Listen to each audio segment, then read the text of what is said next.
ለፈረንሳይ እንደ ሞሮኮ የፈራሁላት ቡድን አልነበረም።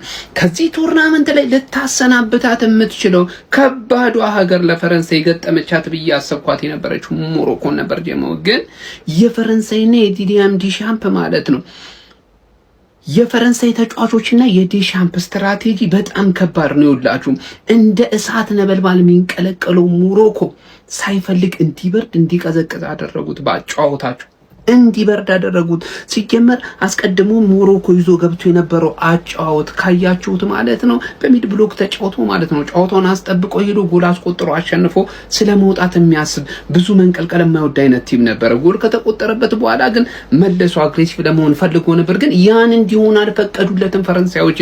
ጫውታውን ቀስቀስን ያደረጉት ማንዬ በቃ እኔ እንደዚህ አይነት ጫውታ ከዚህ በኋላ እንመለከታለን የሚል ግምት አይኖረኝም። ምክንያቱም ፈረንሳይ በልምድም የካበተች ተጫዋቾችም ጥራት አንድ ደረጃ ከፍ ያለች ስለሆነች ጫውታውን እንደፈለገችው ማኔጅ አድርጋ እዚህ ጫውታ ላይ አሸንፋ መውጣት ትችላለች። በዚህ ላይ ጫውታውን መግደል የሚችሉ ደግሞ ጥራት ያላቸው ተጫዋቾች ስላሏት ማለት ነው። ጀሞ ለማንኛውም ይህ ቡድን በትልቅ ደረጃ ልንመለከተው የሚገባ ቲም ነው። እንመለከተዋለን፣ ጥርጥር የለኝም።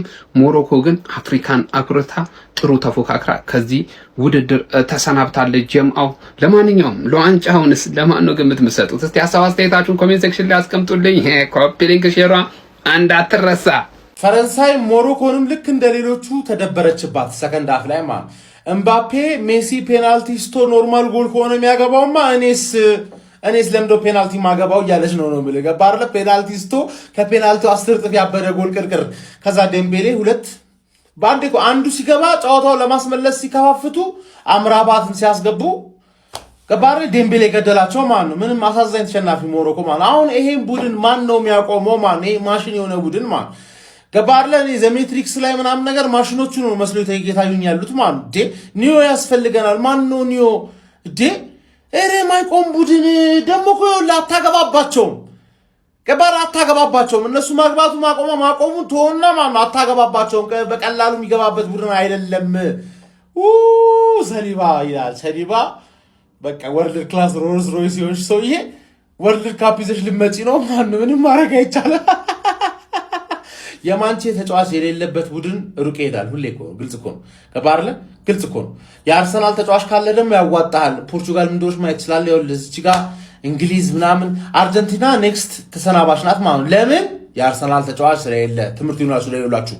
እሺ አባቴ እዚህ ወርልድ ካፕ ላይ ፈረንሳይ የምትባልን ሀገር ባየው ቁጥር ሆረር ፊልም ነው እያዩአል። ማን የሰው ልጅ ከመሃል ሜዳ እንዴት ነው እንዳያልፍ የሚፈቀድልን? ሞሮኮ በጣም የሚገርመው አፍሪካን ከወከሉ ሀገሮች በሙሉ ማለት ነው በጣም የሚያምር ጨዋታ ይጫወታሉ ተብሎ የነበረ ነበር። ዛሬ ይዘው ጠፈጠፏቸው። ማን እነዚህ ናቸው አፍሪካ ምናምን ያላችሁት ነው ያሉን። እኔ አይደለም እነዚህ አይደሉም የሚጫወቱት። ገብቷችኋል? ግብጽ ነው እስካሁን ካየሁት ግብጽ ነው። ማን ጠፈጠፏቸው ይዘው። እነዚህ ሰዎች አቬንጀርስ ናቸው። ልክ አይደሉም። ከነዚህ ጋር መጫወት የለብንም። እምባፔ ፔናልቲ ሳተ አገባና ጨፈረባቸው። ማን እንዲህ ምናምን ይላል። የሆነ ነገር ደግሞ ነክቶታል። ማን የሆነ ፐርሰናል አድርጎታል። ምን እንደሆነ አላውቅም። ዴምቤሌ ደስቲን ፎር ግሬትነስ እግዚአብሔርን ይሄ ሰውዬ ጤነኛ አይደለም። እኔ ምን እንደሆነ ማን እምባፔ ነው ኬሪ እያረጋችሁ ያለው ፍራንስን ማለት ነው። ዴምቤሌ ግን በቃ ጥሎ ማለፍ ገቡ አይደለም። በቃ ወሳኙ ሰዓት ላይ ይኸው መጣ አገባላችሁ። ሰሚ ፋይናል ናቸው። ዴምቤሌ 8 ውስጥ ጎል አለው። ገብቷል አይደለም? ሻምፒየንስ ሊግ የበላ ሰው ነው ኦሬዲ ማለት ነው። እምባፔ ምንም ያክል በትልቁ ፐርፎርም ቢያደርግ ማለት ነው ስቲል ዴምቤሌ መብላት እድል አለው ከእምባፔ በለጠ። ምክንያቱም ኦሬዲ ሻምፒየንስ ሊግ አሸንፏል። ማን እምባፔ ዝም ብሎ ከዚህ በኋላ አንድ ጨዋታ ላይ ሃትሪክ መስራት ብቻ ነው። ገብቷል? 8 አድርሶታል። ከሜሲ እኩል ነው። ሃላንድ ገና ተራውን ይጠብቃል። ሜሲም ተራውን ይጠብቃል። ገብቷችኋል አይደለም ማለት ነው። ስለዚህ ፍራንስን የሆነ የሚያስቆማት ሀገር የለም ማለት ነው አሁን በዚህ ሰዓት። ሞሮኮ የአፍሪካ ኩራት፣ ዋው ሪስፔክት፣ የሚገርሙ ናቸው። ነገር ግን ፈረንሳዮች ከአቅማቸው በላይ ናቸው። ከአቅማቸው በላይ 2022ም ከሴሚ ፋይናል ያባረሯቸው ፈረንሳዮች ናቸው። አሁንም ፈረንሳዮች ይሄ ቲም ከባድ ቲም ነው። ዋንጫው በቃ የነሱ እንደሆነ እኮ ያስታውቃል። ዝም ብለን ለመርሃ ግብር እያየን ያለ ነው እንጂ ዋንጫው የፈረንሳይ ነው። ሞሮኮዎች ግን የምር ተታግለዋል። በቃ ባላቸው ቲም ባላቸው አቅም ተታግለዋል። ነገር ግን እንደ ድል ሆኖ 2022 መሆኑም የደረሳቸው ፈረንሳይ ነው።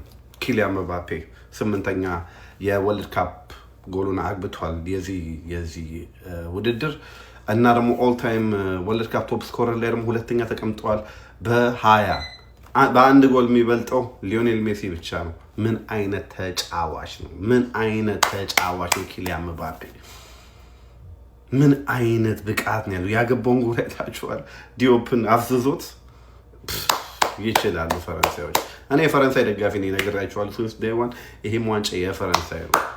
ሌትስ ጎ ዲ ብሉስ። ጀመር ፈረንሳይ የባለ ሁለቶች ሀገር ነው፣ ሁለታቸው ሀገር ነው። አባቴ ደግሞ አንድ ዋንጫ ያስፈልገኛል እንዴ? አመቱ ሙሉ ተቃጠልክን እኮ አረርን እኮ። ምንድነው እንዴ? አንድ ዋንጫ ግዴታ ለክፉም ለደጉም እንዴ? በዛ ላይ ደግሞ ፈረንሳይ ካልበላች እኔ ጣሩ ጊም ጠቋይ ሸንታብኛለች ማለት ነው። ግን በቃ ይደገፉ እንዴ ፈረንሳዮች፣ ይደገፉ። አባቴ ምባፔ ስታየው ሮናልዶ የሚሸት ነገር አለው። አንቀሻሽ እናቴ በቃ ይደገፋሉ። አቦ የትም ተወለድ ፈረንሳይን ደግፍ ነው አባቴ። በቃ ዋንጫ የፈረንሳይ ነው። ማንንም አንሰማም አባቴ፣ ማንንም። እንደምታዩት ነው እንግዲህ ያሲን ቦኖ ምንም ጥረት ቢያደርግም እንግዲህ የጊዜ ጉዳይ ነው እስኪገባበት ስላችሁ ነበር። በ60 ደቂቃ ላይ እንግዲህ ኪሊያን ምባፔ ማስቆጠር ችሎ ነበር። መልሶ ፔናልቲውን ካደረገበት በኋላ ፈርስት ሃፍ ላይ፣ ሰከንድ ሃፍ ላይ ደግሞ እንዳያችሁት ኪሊያን ምባፔ ከማግባቱ ኦልሞስት አንድ 6 ደቂቃ በኋላ ደግሞ ኡስማን ዴምቤሌ ነበረ ወደ መሬት ለመሬት አክሮ የመታት ኳስ ከቦክሱ ጫፍ አካባቢ መግባት ይችላል ነበር። መሬት ለመሬት ሲመታ ብዙ ጊዜ በፓወር ከባድ ነው ለመመለስ፣ ቀላል ይመስላል ኳስ ስታዩት ሜዳ ላይ ግን በጣም ከባድ ነውና ያ ቦኖም ሊያወጣቸው አልቻለም ከነዚህ ሁለት ጎሎች ማለት ነው። ከዚህ ውጭ ባሉ ደግሞ ያ ፍራንሶቹ ማሳረፈው እንግዲህ ቀየር አድርገው መውጣት ችለው ነበረ። ይህ ቲም የሚያስቆመው የለም ስላቸው የነበረው በምክንያት ምናልባት ይህን ቲም እንግዲህ ከቤልጂየም እና ከስፔን አሸናፊ አንዱ ቲም ማሸነፍ ይችል ሊሆን እስቲ የምናየው ይሆናል። ሀሳባችሁ ኮሜንት ማስቀመጥ እንዳይረሳ፣ አስቀምጥላችኋለሁ ፖል። እናንተ ያው ፕሮባብሊ አውትካሙ እንግዲህ ስፔን ከፍራንስ ነው ተብሎ ይገመታል። ከሁለቱ እንግዲህ ስፔን እውነት አሸንፎ ማለፍ ይችላል ብላችሁ ታስባላችሁ ከፍራንስ ጋር? እስቲ እናያለን። እስካሁን ድረስ ምንም ጎል አልተቆጠረበትም። ነገር ግን ስቲል ይህን አታክ ማስቆም የሚችል ነገር ያለ አይመስልኝም እና ያ ቱ ስትሮንግ። ከዛ ውጭ ባለው ደግሞ ያው እንደምታውቁት ባለፈው የሰበረው ሪከርድ ነበረ ጥሎ ማለፍ ጨዋታዎች ላይ ብዙ ባገባ ማለት ነው። እሱን 12 ላይ ማድረስ ችሏል ማለት ነው። ከዛ ውጭ ባለው ደግሞ ያንግስት ኤቨር ቱ ሪች 20 ጎልስ መሆን ችሏል ማለት ነው። ሊዮኔል ሜሲ ቢደርስበትም ግን እሱ ያገስ ያው ምባፔ 27 ላይ ነው ያለውና ያንግስት ኤቨር መባል ይችላል ማለት ነው በዛ ዙሪያ አካባቢ እና ያ የኔው የዓለም ዋንጫ ጉዳይ እንግዲህ እየተካሄደበት ያለው እኔ በምን እንደሚያቆማቸው እነዚህ አላቅም። ማኑ ኮኔ የተንቀሳቀሰበት መንገድ ራሱ ለየት ይል ነበር እንዳያችሁት። እንግዲህ ያ በጣም የሚገርም ቪዲዮ የተቆጣጠረበት መንገድ እሱ በተለይ አስገርሙኛል። ምናልባት ቸዋሜኒ እነሱን አንድ ላይ ማየት ፈልግ ነበረ፣ ግን ዴሾምስ እንግዲህ ራቢዮትን ለማስቀመጥ ምንም አላማ የለውም። ስትራክቸሩን ስለሚጠብቅ ነው አይገርስ ይሁን። እሺ ምንም ማድረግ አይቻልም። ከዛ ውጭ ባለው ግን ትንሽ ዲኜ ቢስተካከል እላለሁ። ሌላው ግን ለፍራንስ ኦልሞስት ኮምፕሊትሊ የሚመስለው ምን የሚቆም አይነት ቲም አይመስልም። እናንተ ቅድም እንዳልኳችሁ ሀሳቦች ኮሜንት ማስቀመጥ እንዳረሱ ፕላስ መጫ እንዳይረሳ ምንም ነገር እንዳይመጣችሁ ያወራ መጫ ዙሪያ ኮፒ ሊንክ ቢደረግ ቀጣይ እስክንገናኝ ድረስ ይመቻችሁ። ሞሮኮ ምንም ማድረግ አይቻልም። አም ሶሪ። ይሄን ዓለም ዋንጫ 2022 ላይ አላየንም እንዴ? ምን ድጋሚ ምንድን ነው እንዴ? ከ7 ሰዓት ይሄ ሁለት ድጋሚ ይሁት 2022 በቃ ፈረንሳይ ማን የፋይናል መታለች። ምንም ባረጋይ ይሄ ምን ቢቆም ነገር አይደል? በምንም አይቆም እሱ ግልጽ ጀለስ 8 ጎል። አረ ምን ይሻላል? ፋይናል ደርሰዋል። እንግዲህ በቃ እኛንም ምናልባት ልናስቆማቸው የምንችለው እነዚህ ሰዎች እንደዛ ነው ማሰብ እንጂ ከዛ ውጭ የሚቆም ነገር አይደለም። ግን ድጋሜ ለማየት እንጫወታ ምናምን እኔ ማለት አንድ ነገር አስረዱኝ። እኔ ምንድነው ይሄ ዓለም ዋንጫ ምንድነው? አሁን ጥያቄ ሆነብኝ። እሺ ማን ነው ፈረንሳይ ነው የሚያስቆመው? ሁሌ ፈረንሳይ ዓለም ዋንጫ በተሳተፈች ቁጥር ፋይናሊስት መሆን አለባት? ሁልጊዜ ለዋንጫ ደርሳ ነው? ምን ማለት ነው? ልክ እኔ አሁን ይሄ ነገር አልገባኝም። ልክ ነው 2018 ዋንጫውን በላች፣ 2022 አርጀንቲና ስትበላው ፋይናል ላይ ተጫውታለች። አሁንም ፋይናል ላይ ልትጫወት ነው። ሁኔታው እንደዛ ነው።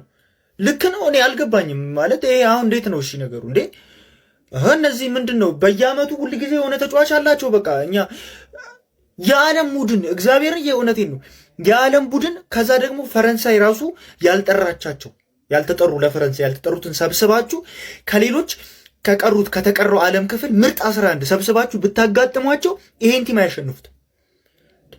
ምንድነው እንዲህ ሽት ታርጎ ሊሆን ጥፍ አርጎ ነው የሚያሸንፈ። እንዲህ ወደ ቀኝም ወደ ግራም እንዳትል አርጎ ማለት ነው። ልክ አይደለም። ምንም ጭራሽ ነው ልክ ያለው ነው ፈረንሳይ።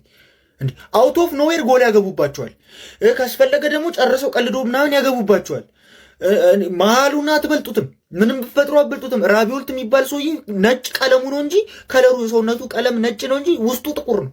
እንደ አህያ ነው የሚጋፋው እንደ ጥቁሮቹ። ሴንተር ባክ ጋር ስትመጡ ኦፓሚካኖ የሚባል ሰውዬ ወይ አንተን ይመታሃል ወይ ኳሱን ይወስድብሃል። ከሁለት አንዱ ነው። እዛ ጋር ሳሊባ ደግሞ አለል እንትን ድርድር ነው የሚመስለው። ሳሊባ ሲጠጋ አስማምቶ ምን ይሻላል ልግደልህ ኳሱን ትሰጠኛለህ ይላል። በቃ በቀላሉ ከዛ በኋላ ያስማማሃል፣ ኳሱን ሰጥተው ትመለሳለህ ከምትሞት። እንደዛ እኮ ናቸው። ፉልባክ ጋና ኩንዴ እኮ ብቻ ነው እኮ የእነሱ ትንሽ እኮ ቀነስ ያለብኝ እኮ እንደ ሌላው እኮ በጣም ጤነኛ አይደለም እኮ። ኧረ በፈጣ እነሱ ስታልፍ ደግሞ በረኛዋል።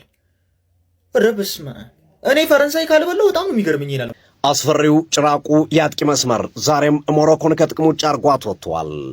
የፈረንሳይ ብሔራዊ ቡድን በሁለተኛው አጋማሽ ማርሽ ቀይረው በመምጣት ጨዋታው ላይ 3 ነጥብ በመውሰድ ወደ ግማሽ ፍጻሜው መግባታቸውን አረጋግጠዋል። በጨዋታው ላይ ፔናልቲ ስቶ የነበረው ኪሊያን ምባፔ በጨዋታ እንቅስቃሴ አስደማሚ ሁኔታ በ5 በ4 ተከላካዮች ተከቦ ውብ ጎል በማስቆጠር ፈረንሳዮችን 60ኛው ደቂቃ ላይ መሪ ያደረገ። ሌላኛው አስደማሚ ተጫዋች ኦስማን ዴምብሌ እንደዚሁ ተከላካዮቹ ከፊት ባሉበት ሁኔታ 16 ከ50 መግቢያ ላይ አካባቢ ሆኖ የመታት መሬት ለመሬት የመታት ኳስ መረብ ላይ ማረፍ ችሏል። ይህን ሚሼል ፕላቲንን በ5 ጎሎችን ባለማንጫ ማስቆጠርም የተጋራበት ሂደት ኦስማን ዴምብሌ መፍጠር ችሏል። አሁንም ባላንዶሩ የሱ የሚሆንበት እድል ሰፊ ሆኗል። ሻምፒዮንስ ሊጉን አንስቷል። እንደዚሁም የዓለማንጫውን የሚያሳካ ከሆነ ዴምብሌ ኦስማን ባላንዶር መባሉ ሊቀጥል ይችላል። ለተከታታይ ጊዜ የባላንዶርን ሽልማት ሊያሳካ የሚችልበት እድል እየሰፋ መጥቷል። ፈረንሳይ በ3 ተከታታይ የዓለም ዋንጫዎች ላይ የግማሽ ፍጻሜ ተሳታፊ በመሆን አዲስ ታሪክ ሰርተዋል። የብራዚልና የጀርመንን ታሪክም ተጋርተዋል። 3ኛው ሀገር ሆናለች።